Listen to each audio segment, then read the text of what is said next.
ವಾಲ್ಮೀಕಿ ನಿಗಮದ 106 ಕೋಟಿ ಅವ್ಯವಹಾರ ಪ್ರಕರಣ ಕಡೆಗೂ ನಾಗೇಂದ್ರ ಅರೆಸ್ಟ್. 10 ತಾಸುಗಳ ವಿಚಾರಣೆ ಬಳಿಕ ಕಾಂಗ್ರೆಸ್ನ ಮಾಜಿ ಸಚಿವ ಇಡಿಯಿಂದ ಬಂಧನ. ಅಕ್ರಮಕ್ಕೆ ನಾಗೇಂದ್ರ ಕುಮ್ಮಕ್ಕು ನೀಡಿದ್ದು 2 ದಿನ ವಿಚಾರಣೆ ವೇಳೆ ಸಾಬೀತು.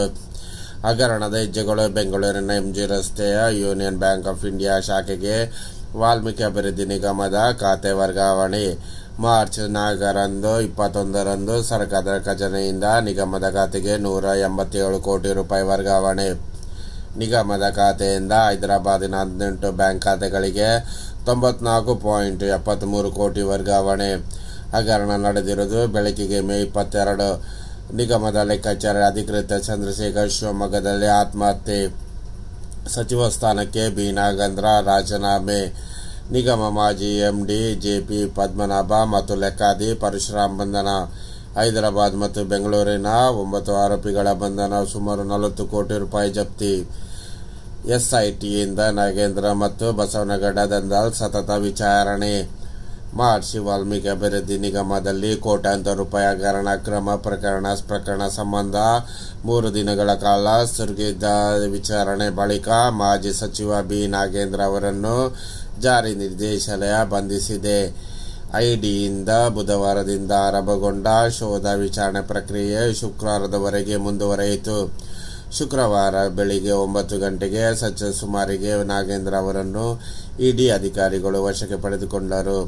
ಬೆಂಗಳೂರಿನ ಡಾಲರ್ಸ್ ಕಾಲೋನಿ ನಿವಾಸದಿಂದ ಶಾಂತಿನಗರದ ಕಚೇರಿಗೆ ಕರೆದುಕೊಂಡು ಸುದೀರ್ಘವಾಗಿ ವಾಲ್ಮೀಕಿ ನಿಗಮದ ಬಹುಕೋಟಿ ಆಕ್ರಮಣ ಕುರಿತು ಪ್ರಶ್ನಿಸಿದರು. ಮತ್ತಷ್ಟು ವಿಚಾರಣೆ ನಡೆಸಿದ ಅಗತ್ಯ ಇರುವ ಕಾರಣ ಇಡಿ ಅಧಿಕಾರಿಗಳು ರಾತ್ರಿಯ ನಾಗೇಂದ್ರ ಅವರನ್ನು ಬಂಧಿಸಿದರು. ಬಳಿಕ ಇಡಿ ಅಧಿಕಾರಿಗಳು ನಾಗೇಂದ್ರ ಅವರನ್ನು ಬೋರಿಂಗ ಆಸ್ಪತ್ರೆಗೆ ಕರೆದುಕೊಂಡು ಆರೋಗ್ಯ ತಪಾಸಣೆ ಒಳಪಡಿಸಿದರು.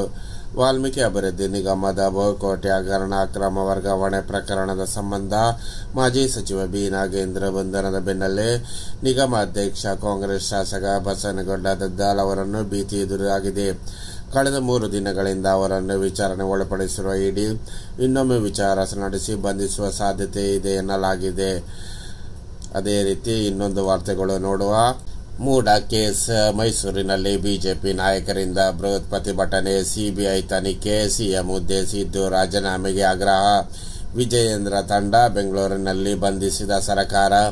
ಬೆಂಗಳೂರಿನ ಮೈಸೂರು ಬಿಜೆಪಿ ರಾಜ್ಯಾಧ್ಯಕ್ಷ ವಿಜಯೇಂದ್ರ ನೇತೃತ್ವದಲ್ಲಿ ಪ್ರತಿಭಟನೆಗೆಂದು ಶುಕ್ರವಾರ ಬೆಳಗ್ಗೆ ತೆರಳುತ್ತಿದ್ದ ಬೃಹತ್ ಸಂಖ್ಯೆಯ ಕಾರ್ಯಕರ್ತರನ್ನು ಪೊಲೀಸರು ಬೆಂಗಳೂರು ಹೊರವಲಯದಲ್ಲಿ ಬಂಧಿಸಿ ಮೈಸೂರಿಗೆ ತೆರಳಿದ ತಂಡದವರು ಪ್ರತಿಪಕ್ಷ ನಾಯಕ ಆರ್ ಅಶೋಕ್ ಹಾಗೂ ಮಾಜಿ ಸಚಿವ ಡಾಕ್ಟರ್ ಅಶ್ವತ್ಥನಾರಾಯಣ ಅವರು ಪೊಲೀಸ್ ಬಂಧನದಿಂದ ತಪ್ಪಿಸಿಕೊಳ್ಳಲು ಮಂಡ್ಯದಿಂದ ಗೂಡ್ಸ್ ಆಟೋದಲ್ಲಿ ರಹಸ್ಯ ಮೈಸೂರಿಗೆ ತೆರಳಿ ಪ್ರತಿಭಟನೆಗೆ ಪಾಲ್ಗೊಂಡರು. ರಾಜೀನಾಮೆಗೂ ಹೋರಾಟ ನಿಲ್ಲೋದಿಲ್ಲ. ಮೂಡ ನಿವೇಶ ಹಂಚಿಕೆಯಲ್ಲಿ ನಡೆದಿರುವ ಸಾವಿರಾರು ಕೋಟಿ ಹಗರಣ ತನಿಖೆಯನ್ನು ಸಿಬಿಐಗೆ ವಹಿಸಿ ಮುಖ್ಯಮಂತ್ರಿ ಸಿದ್ದರಾಮಯ್ಯ ಅವರು ರಾಜೀನಾಮೆ ನೀಡುವವರೆಗೆ ನಮ್ಮ ಹೋರಾಟ ನಿಲ್ಲೋದಿಲ್ಲ. ಮೂಡ ಬಹುಕೋಟಿ ಹಗರಣದಿಂದ ನೀವು ತಪ್ಪಿಸಿಕೊಳ್ಳಲು ಸಾಧ್ಯವೇ ಇಲ್ಲ.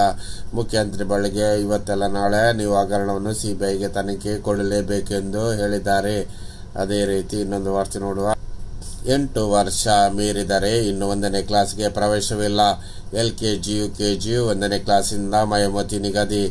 ಪ್ರವೇಶದ ವೇಳೆ ಎದುರಾಗುತ್ತಿರುವ ಗೊಂದಲಕ್ಕೆ ತೆರೆ.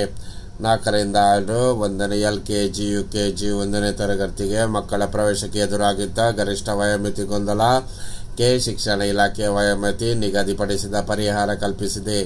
ಇದೇ ವೇಳೆ 8 ವರ್ಷದ ದಾಟಿದ ಮಕ್ಕಳಿಗೆ 1ನೇ ತರಗತಿ ಪ್ರವೇಶವನ್ನು ನಿರ್ಬಂಧಿಸಿದ್ದು ವಯಸ್ಸಿಗೆ ಅನುಗುಣವಾಗಿ ಬೇರೆ ತರಗತಿಗೆ ಪ್ರವೇಶ ನೀಡಲು ನಿರಾಕರಿಸಿದೆ. ಎಲ್ಕೆಜಿ ಯುಕೆಜಿ ಮತ್ತು 1ನೇ ತರಗತಿ ಪ್ರವೇಶಕ್ಕೆ ಕನಿಷ್ಠ ಹಾಗೂ ಗರಿಷ್ಠ ವಯೋಮಿತಿಯನ್ನು ಕ್ರಮವಾಗಿ 4ರಿಂದ 6 ವರ್ಷ, 5ರಿಂದ 7 ವರ್ಷ, 6ರಿಂದ 8 ವರ್ಷಗಳಿಗೆ ನಿಗದಿಪಡಿಸಿ 2028-24ನೇ ಸಾಲಿನಿಂದ ಪೂರ್ವ ಅನ್ವಯವಾಗುವಂತೆ ಶಿಕ್ಷಣ ಇಲಾಖೆ ಆದೇಶ ನೀಡಿದೆ. 8 ವರ್ಷ ದಾಟಿದ ಮಕ್ಕಳು ಶಾಲೆಗೆ ಸೇರಲು ಬಂದರೆ ಅವರನ್ನು ಶಾಲೆ ಬಿಟ್ಟ ಮಕ್ಕಳು ಎಂದು ಪರಿಗಣಿಸಿ ಅವರಿಗೆ ವಯಸ್ಸಿಗೆ ತಕ್ಕ ತರಗತಿಗೆ ಪ್ರವೇಶ ನೀಡಲಾಗುತ್ತದೆ.